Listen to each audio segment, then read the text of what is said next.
Hello everyone, this is Mumbo and welcome back to another episode on the Hermitcraft server. It's episode 76 and today I want to start things off with a poll related question.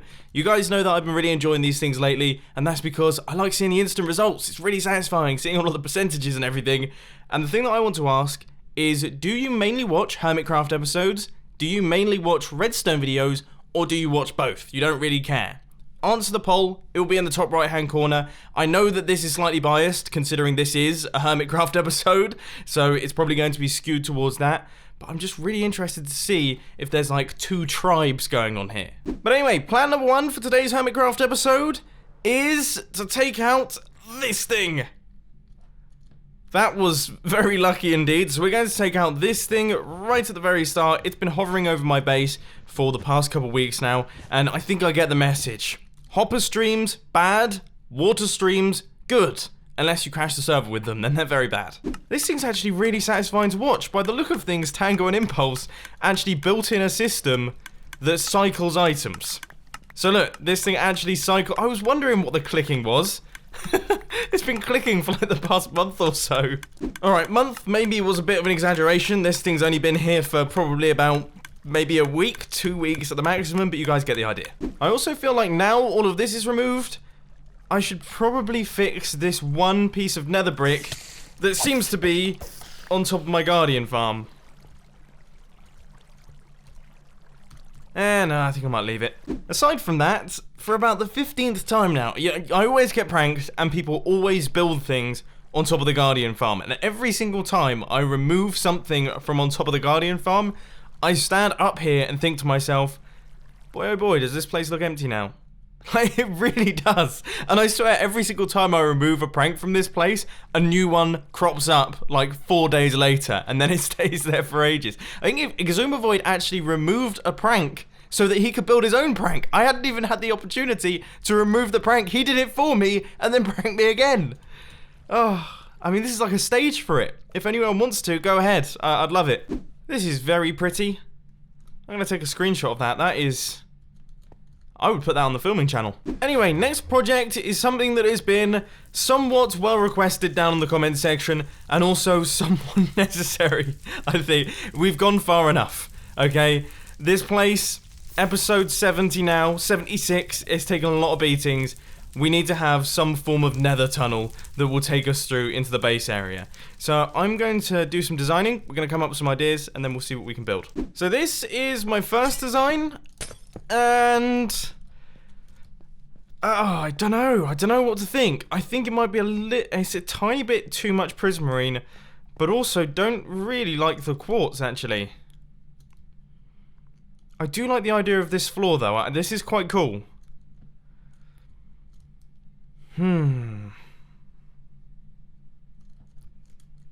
This is tough, really tough. It's been ages since I've built any form of tunnel. I've made some tweaks and changes and now I'm a lot happier with the design. So we're going to be running this through from the entrance from Joe Hills' tunnel. We're going to be running it in through there.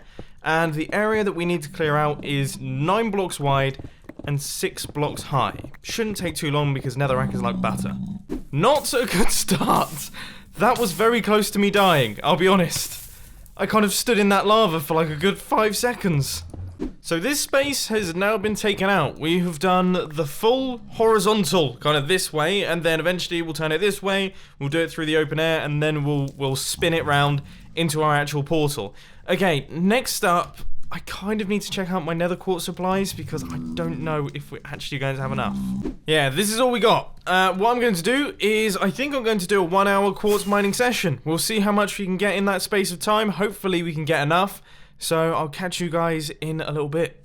So in today's tiny time-lapse chat, we are going to be doing a mini Q&A session. So I've asked you to ask me questions on Twitter, and as per usual, you guys have responded with tons upon tons of them, and lots of them are really, really interesting. So I'm going to try my best to answer a selection of them in this video. Number one is, what do you prefer, cars or cameras? Now, it used to be, okay, for probably about the past maybe 19 years of my life, I was dead into cars, okay? I would always be looking at cars on the internet. I'd be looking through all of the classifieds, which are like the car listings on the internet, to see what sort of cars I could buy. I'd be looking into restoration projects. I'd be looking into other people's cars. I'd be doing all the car vlogger watching and everything. I'd be watching videos about cars all the time, and that was kind of it. That was all I really did. Then over the past 2 years or so, I've gradually transitioned, and now I'd say it's probably 70-30 camera equipment to cars. I spend more time looking up videos of camera equipment, more time looking up the listings for camera equipment and everything like that. So yeah, I would say camera stuff's taken over. Next question is, what editing software do you use? I use Premiere Pro to make all of these Minecraft videos. I use Premiere Pro for that. I use After Effects occasionally to do all of the intros and outros, and that's what I used to use to edit all of my Minecraft videos. And then for all of the films, I use DaVinci Resolve, because that's a professional level color grading suite, and it also has editing capability as well. So that's what I use to create all of them. What do my parents think to my YouTube channel? At first, they were a little bit confused by it, but then I kind of showed my mum around, and I was like, look, this is what I'm doing, and I can actually use this as a job. I can quit my paper round, and I can do this as a job. And then she was a lot more interested, and obviously as it's grown, and as she's seen it progress, she's very happy with it, and she's always telling her friends about the fact that I'm a YouTuber, and I make YouTube videos for a living. And then the final question, how did you get into filming? Now, this actually started years ago. I used to BMX. Back before I grew to 6'5", I used to BMX. Unfortunately, I got too tall for it. But I used to BMX, and there I had friends that were really, really good. Like, they were much better than me. So I used to film. I had like a little camera that I saved up for ages on my paper round. Had a camera, and I used to shoot little BMX edits and everything like that. And then I kind of went away from that when I started doing the Minecraft stuff. But recently fallen back into it with, of course, all of the filming channel projects. So we did it! We have got 1 full hour of quartz mining underneath our belts. I just about managed to make it home. It was a little bit sketchy, was being attacked by ghast and everything like that. But we have got, so that's 9 stacks of quartz blocks, that's 10, 11, 11 and a half. That should be enough to do the pillars and the slabs. I mean, sure, that's got to be enough. Oh, and to those of you who are observant, who have noticed that my pickaxe hasn't been used, and you're going to say that I faked the entire mining session, this thing has got mending on it. So when I break the quartz ore, it will break up, it will give me XP that goes straight into the pickaxe and repairs it. It's like a self-repairing system. Also, look, 47 levels. Stage 1 of the building process is almost all completed, and I seem to have measured this thing out pretty nicely, because this should bring us out to around about here, and then we need all of the glass, and that wraps around like that. We've got the compressed ice underneath. That's all looking good. Okay, so next up we need to do sea lanterns, then we need the quartz pillars which go here, the slabs, and then the 2 different types of prismarine, sea lanterns, stone slabs in the ceiling. Awesome. This is looking pretty good. This is actually looking pretty cool. So up at the top right here, we're actually going to have a cobblestone strip. So this is where the cobblestone is going to be going. I'll quickly swipe that down, and you can see that kind of breaks up the look and feel, and we end up with quite a nice looking area. The only thing that I am thinking is maybe I prefer the look of it because this is a tiny bit more open. Maybe this is a tiny bit too closed in. We could have to bump the slabs up by 1 block. Yeah, we'll see how we go on that one. So this section of the tunnel has now been completed, and it is looking lovely, if I do say so myself. So this is our entrance, and we don't actually have any blocks that we can use as siders for this one, so we'll just kind of chuck these ones in right here. So this is how you get through, and then it takes us through into the end, and then over here we are going to have our first corner, which is going to do the long stretch all the way over to there. Now, I am concerned for this, both for ghasts and also because I seem to be running out of quartz already, which isn't good news. I have, however, just realised that I'm not running out of quartz in the slightest. I put a whole bunch of it left in my base. There's probably like 10 or so stacks from the mining session that I put inside a chest. It's just I don't have much in my inventory. Okay, we're all good. Part 2 is coming together pretty nicely as well. So we have got a lot of these prismarine modules kind of making their way over. And I have to say, I am a tiny bit nervous at this point in time because we are currently standing over quite a few lava lakes. And guys like this seem to want to kind of push me off and chuck me around. There's ghast flying in the distance too. It's looking good. It is looking good. glass going in. We've got all of the ice underneath. I haven't fallen into lava just yet, which is a massive positive. I seem to be smashing glass pretty much everywhere. But no, I'm out of here. I'm out of here. I'm running away. I should get a bow. Definitely when working on this sort of thing. I do not want things like that roaming around. I'm actually surprised that I haven't been attacked by one yet. I've been working on this for a little while now. This guy doesn't seem to care too much about me. But I have one out of glass, which is a bit of a pain in the backside. Bit of a progress update, the quartz is now going in as well, and this thing is beginning to take shape. We're actually starting to have a nether tunnel. Episode 76 of the Hermitcraft server. We are finally going to be safe on the way into my base. It's kind of dawning on me that this is it. I've wanted this for so long without actually realizing. Thank you ever so much to the people down in the comment section who have been endlessly suggesting it. This is really weird. Look, doesn't that look like the floor? Out the back of the nether there, that looks like the floor to me, and it's messing with my brain big time. Ugh. It's like one of those strange optical illusions. Honestly, I'm just trying to entertain myself. The process of building tunnels, I forgot how repetitive the process of building tunnels is. It's very, very samey. Very samey indeed.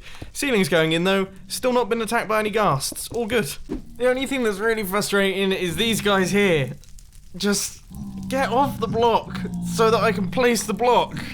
Any other mob in Minecraft I would punch it, but that's not happening. Thank you. Oh, I think he heard my threats. He heard me threatening to punch. Final few blocks now. This is almost it. Almost there. These ones, and then these ones, and that is everything for this section. So here it is. This is what it looks like. This is the corner. Unfortunately, we had to double up the prismarine right here.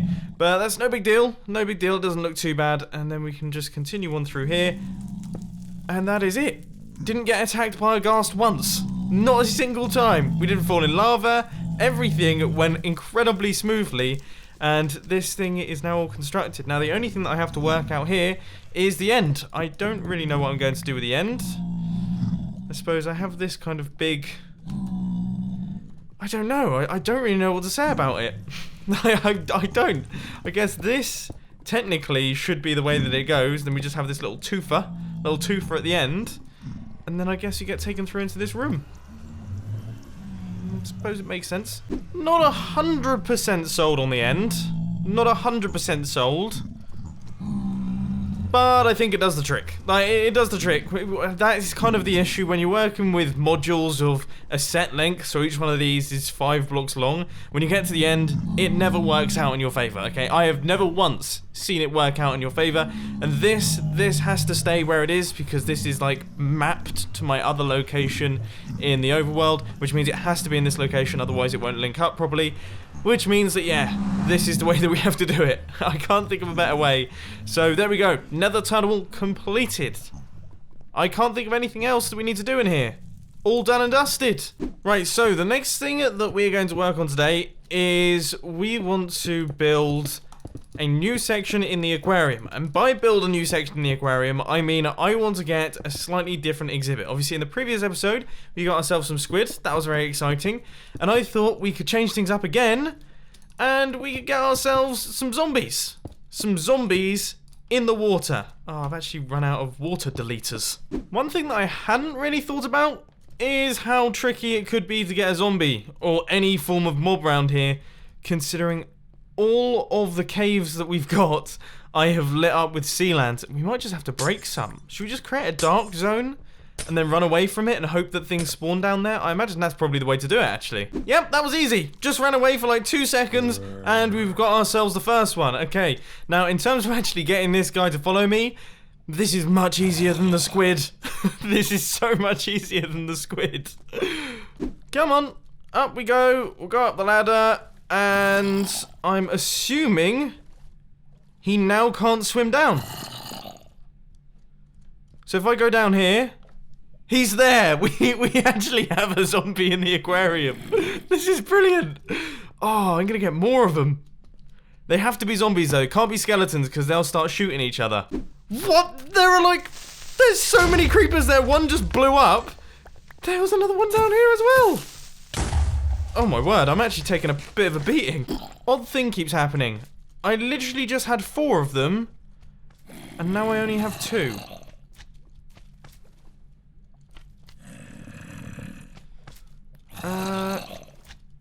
I mean, are they drowning? They don't seem to be moving much. They're definitely still capable of dealing damage. This could ruin the whole plan. Oh, it looks like they might have gotten out. Where did they get out? Ah, my exit. They got out of my exit. I mean, I probably should have predicted that they would do that. Okay, so we have some zombies on the loose. Shouldn't be too hard to get them back. I kind of want to fill this thing. I want like 10 zombies in there. And this is what the zombie aquarium looks like. I don't know what's better. You know, the Guardians are pretty cool, but I do quite like, this is like the prehistoric zone. That's what I'm gonna call it. Things appear to have slowed down on the zombie front. I have made like 10-15 trips into this little cave with no zombies whatsoever. We got an Enderman that time. That's the most exciting thing that's happened. I think we're on 7, maybe 8 zombies so far. Last 2 coming in. We have got a zombie villager and also one of these zombies as well, fully gold armored up. Now, I am quickly going to run into the cave. I'm quickly going to run into the cave and I'm going to see if there's any extra zombies. We've got lucky over the past couple times. I managed to get 2 zombies in one sweep just then. But I'm not holding out too much hope. Nah, not looking too good. Alright, let's light this place back up and make sure that nothing else spawns down here. Nice! This is brilliant. Okay, so we've got our zombie section of the aquarium. I don't know if we're going to do any other crazy types. Maybe we'll add in some slightly different mobs in and around the aquarium. We'll probably do Guardians on this one, but I don't know, maybe something crazy in this one as well. We'll have to wait and see on that one. Anyway, we're now going to pop up to the top of the base because we have got some serious work to do on the new sections that we freshly glassed. So what I'm going to do now is I am going to place in the grid pattern to cover up this entire area right here. Now, this is going to be a pretty mammoth project simply because, as far as I can tell, if I do the maths on this, I think this is the equivalent of me filling in this entire area with glass 2 times over. Am I right in saying that? I'm fairly certain I'm right in saying that. Time for part 2 of the question and answer session, and the first question is, will you do any live streams in the future? Now, for those of you who have been around for a while, you may remember that I used to do Monday evening live streams. I used to do them every single week. Well, I say every single week. It was a little bit lax. We used to kind of do probably every other week. And that's simply because I much prefer the video format. For me personally, I like the process of making videos. You guys can see in the style that I record in quite quick cuts, and I chuck things together, and I like compressing large quantities of boring time, like 10 hours of a Hermitcraft episode, down to 20 minutes. I just think that's more interesting for you guys to watch. And that's the way that I like to do things. So doing a live stream for like 2 or 3 hours where I'm showing you all the boring stuff kind of didn't really work too well for me. I didn't find it too much fun, but I'm not ruling it out. I might do some more in the future, but for now I'm enjoying focusing on the video side of things. What's the best bit about being a YouTuber? Definitely flexibility, the fact that I can kind of choose what hours I work and how I do my schedule. So for example, if I'm thinking, I'm looking at the weather and I'm like, okay, Thursday is going to be a really nice day, I can kind of pre-record and stack up my videos before Thursday, and then I can go out filming on the Thursday, which I wouldn't be able to do if I had a real job. I just kind of have to put up with having a fixed schedule that I can't really mess around with. Why do you not use face cam in your videos? I find it distracting. I don't like watching videos that have face cams particularly. It doesn't really do anything for me, and 99% of the time the face cam doesn't really add to the video at all. And there's like the 1% of the time where you're getting like a reaction to something, but other than that, no, I prefer just watching the raw gameplay stuff personally. That's my personal opinion. So yeah, you guys feel free to disagree with me. Any plans to move? Yeah, you know, I've mentioned this a few times. We've been looking into moving to Bali and everything like that. That's still kind of on the cards, but doing plenty of research there. So I'll give you more updates as they come in. And finally, how is Benji? He's good. He's much better. His lip has fully healed up. He's not got his funny skin problem anymore, but he keeps getting beaten up by the neighbour's cat. I think it's the neighbour's cat. It just keeps blasting Benji, bless him. And he's a little bit worse for wear at the minute. So I think he's on the mend, but I'm keeping an eye on him. So there we go. Both grids are now in place. I thought this time I would try, and I'm going to say this, I thought I would try doing it as strips, because I have cleared out these areas right here. These are just strips. I think I should be able to fast place some sponges, like bang bang, like that, and take out all the water and gradually make my way through. If that doesn't work, then we're going to have to fill in the other set of grids. But for the time being, I would say we're pretty much good for today's Hermitcraft episode. We have built a full nether tunnel going all the way through the nether, and I'm going to take a look at that right now. We've also chucked a whole bunch of zombies into the aquarium, because the aquarium is one of those projects that just keeps on giving. There's always fun things to do with it, so that was awesome. And then, of course, we have done all of the grids to get us ready to start work on actually clearing out those spaces so that we can start putting in more farms around the outside of the base. Things are coming together very nicely. Everything is going extremely well on Hermitcraft Season 5. Yeah, we're on Hermitcraft Season 5. I almost forgot what season we're on. But anyway, I hope you enjoyed this video. If you did, please hit that like button. And if you really loved it, then make sure to subscribe. But thanks for watching, guys. This has been Mumbo, and I'm out. I'll see you later. Oh, and as per usual, check out the latest film on the filming channel. Link will be down in the description.